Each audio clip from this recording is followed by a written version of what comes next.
imparte la vida.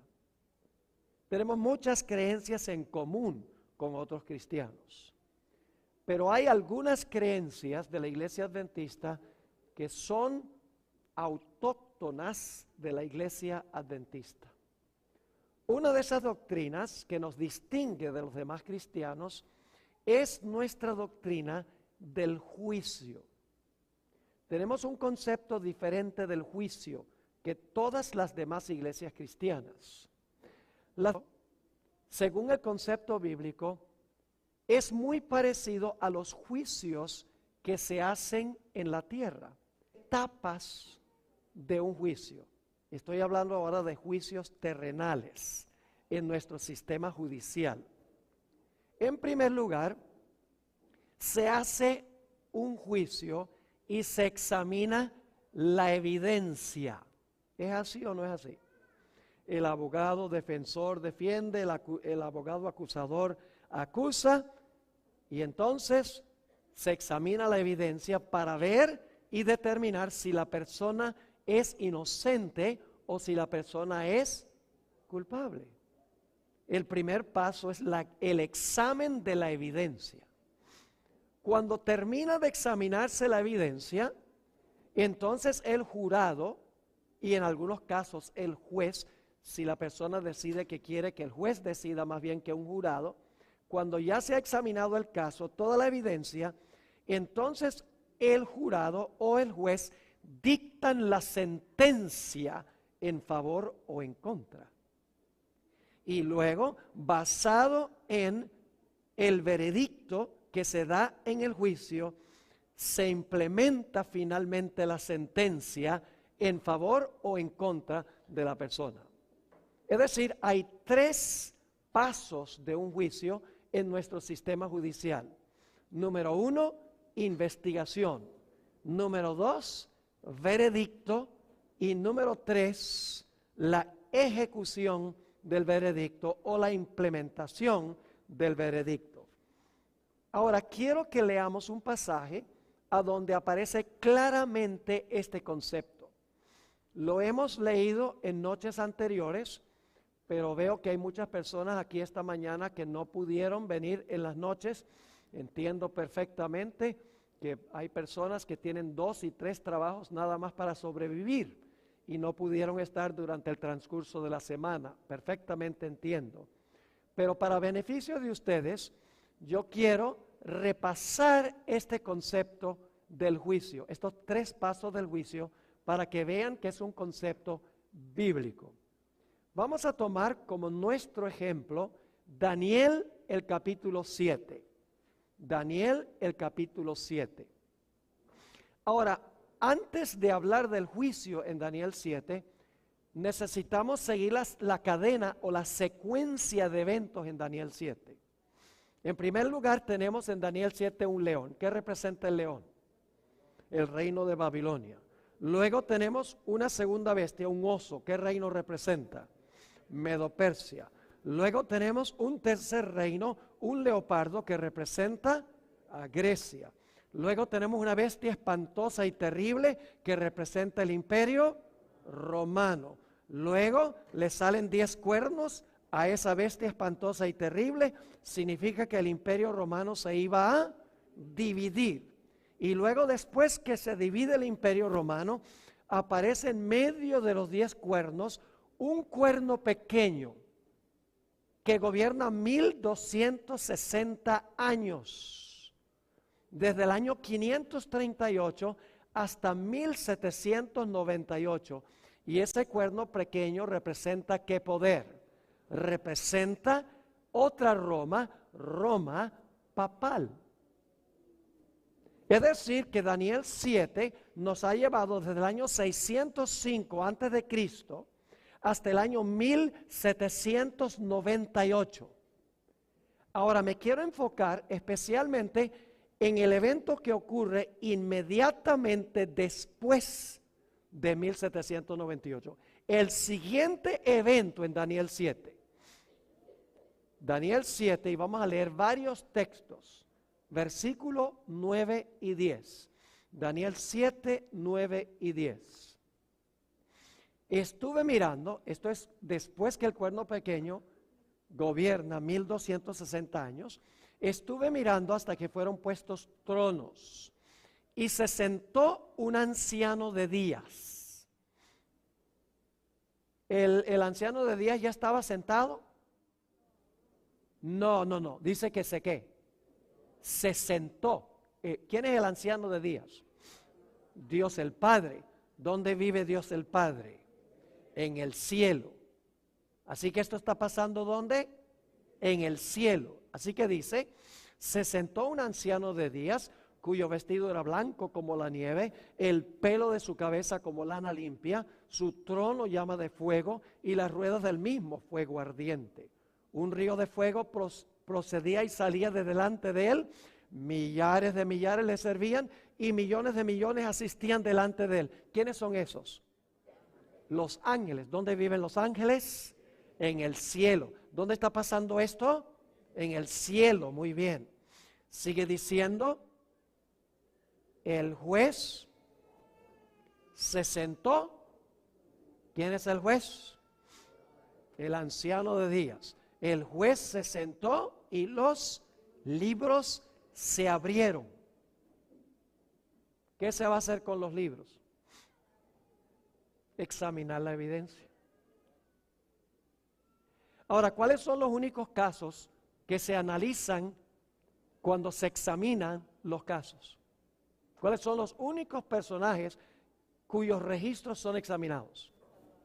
Solo los que profesaron a Cristo como Salvador personal en esta etapa del juicio.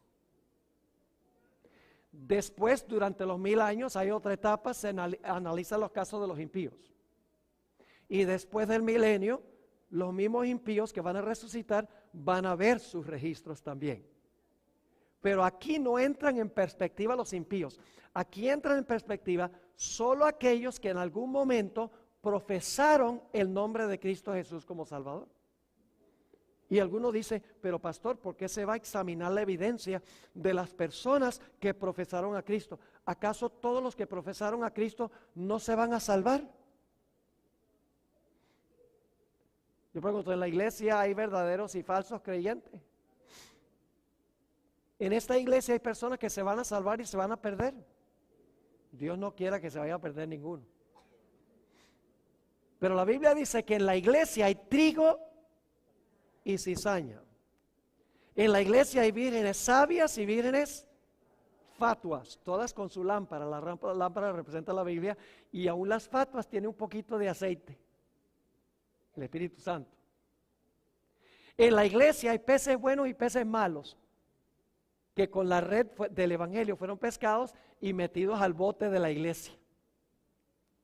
En la iglesia hay personas que tienen apariencia de piedad, pero en realidad no son verdaderos creyentes. En la iglesia hay personas que dicen Señor, Señor, hacen milagros y dan profecías y echan demonios. Y Jesús va a decir, yo no los conozco a ustedes. Yo pregunto entonces, hay que examinar los registros para ver quiénes en verdad eran seguidores de Jesús. ¿Cómo no? Esa es la investigación. Ahora, sigamos leyendo lo que sucede aquí. Vamos al versículo 13. Versículo 13. Ahora va a suceder algo interesante. El anciano de días entró, se sentó,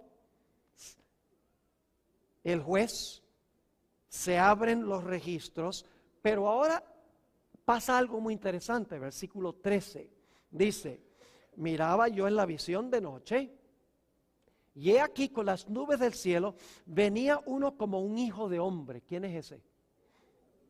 Jesús mismo se llamó, ¿qué cosa? Varias veces se llamó Hijo del Hombre. Entonces, ¿este es quién? Jesús. ¿A dónde iba Jesús en esta visión? Dice, venía uno como un hijo de hombre que vino hasta la tierra. Y ustedes están diciendo, ¿qué versión está leyendo, pastor? Sería la versión de Bor revisada. ¿Qué es lo que dice? ¿Vino hasta dónde?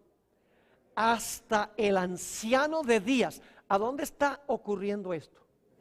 En el cielo. Es decir, el Hijo del Hombre no viene a la tierra aquí, sino que el Hijo del Hombre va en el cielo a donde está el anciano de días. ¿Y a qué va Jesús allá? ¿A qué? ¿Cuál es el propósito de ir Jesús? El juez se sienta, los registros ahora se van a examinar y Jesús ahora va para recibir algo. ¿Qué es lo que va a recibir? Vamos a continuar leyendo el versículo 14. Dice, y le fue dado. ¿Quién se lo dio? ¿Un ángel? No. El que se lo está dando, él va al anciano de días, el anciano de días le va a dar algo. ¿Qué le va a dar? Dice, y le fue dado dominio, gloria y ¿qué? Reino. ¿A dónde se le da el reino a Jesús? ¿En el cielo o en la tierra? En el cielo. Los cristianos de otras iglesias no creen que el reino es dado a Cristo en el cielo. Ellos sencillamente dicen, cuando Cristo venga, Él se va a agarrar el reino. Pero lo que no entienden, claramente revelado en este pasaje, es que el reino se le da, el veredicto se le da a Jesús en el cielo antes de la segunda venida de Cristo. ¿Me están entendiendo? Ahora, ¿qué significa que Jesús va al anciano de días para que el anciano de días le dé el reino? ¿Qué es el reino?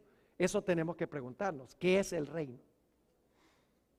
Quiero leerles una cita que encontramos en Primeros Escritos, página 280, para que ustedes vean cuál es el reino. Y algunos dicen, bueno, ¿por qué usa el Espíritu de Profecía? Porque el Espíritu de Profecía va a confirmar lo que estamos leyendo de Daniel 7. Lo amplía y lo explica de una forma sencilla. El Espíritu de Profecía no fue dado para darnos nueva luz, sino para esclarecer la luz que ya está en la Biblia. Para ayudarnos, para corregirnos cuando cometemos errores en nuestra interpretación de la Biblia. Para eso fue dado. No fue dado para tomar el lugar de la Biblia, sino para ayudarnos a entender mejor la Biblia. Ahora, fíjense esta cita. Está hablando del momento cuando se cierra la puerta de la gracia, cuando se da el veredicto, se le da el reino a Jesús. Dice, todos los casos habían sido fallados para vida o para muerte. Todos los casos habían sido examinados. Se había determinado quiénes se van a salvar y claro, automáticamente si se establece quiénes se van a salvar, automáticamente se sabe quiénes se van a perder. Ahora sigue diciendo, mientras Jesús oficiaba en el santuario, había proseguido el juicio de los justos muertos y luego el de los justos vivientes. Eso es lo que hablamos, lo que tiene el librito, el juicio. Primero juzgar a los justos muertos y luego juzgar a los justos vivos, al final de la historia.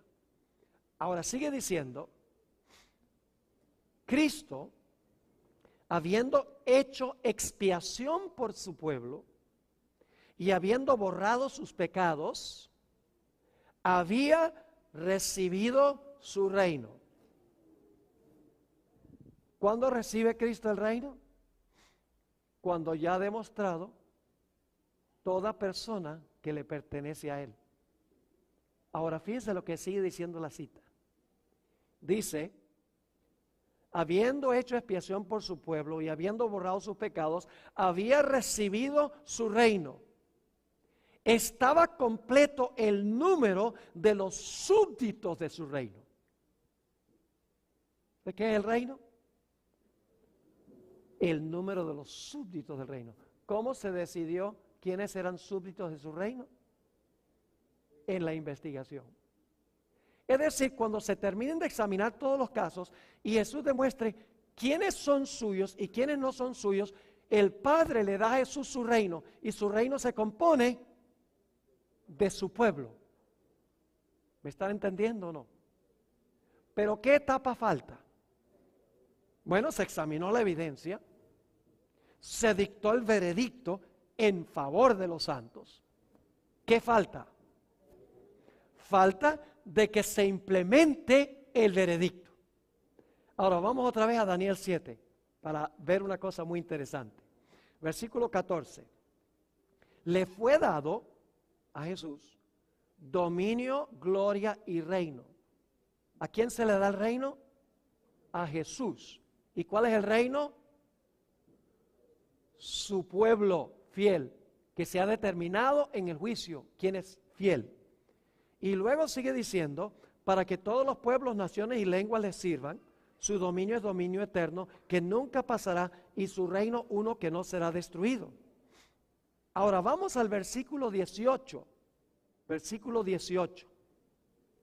Dice, después, ¿cuándo?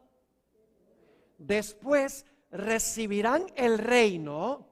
No pierdan este punto. ¿Quién recibió el reino primero? Jesús. ¿Dónde? En el cielo. Pero el veredicto fue pronunciado en favor de ¿quiénes? De los hijos de Dios. Así que dice aquí, versículo 18, después recibirán el reino ¿quiénes?